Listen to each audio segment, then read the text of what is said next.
это на Как тарелку. Вика сказала, что Вален голос услышала.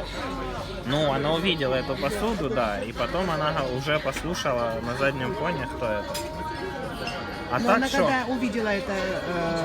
А потом она увидела, что я подписан еще там на этот профиль. Так мы и не поняли, что Ну это вот был ты за сейчас профиль. берешь, возьми в руки, что ты думаешь про нее? Не, ну что, прикольная тарелка, красивая. Не такая, как на барике, вся одноразовая посуда.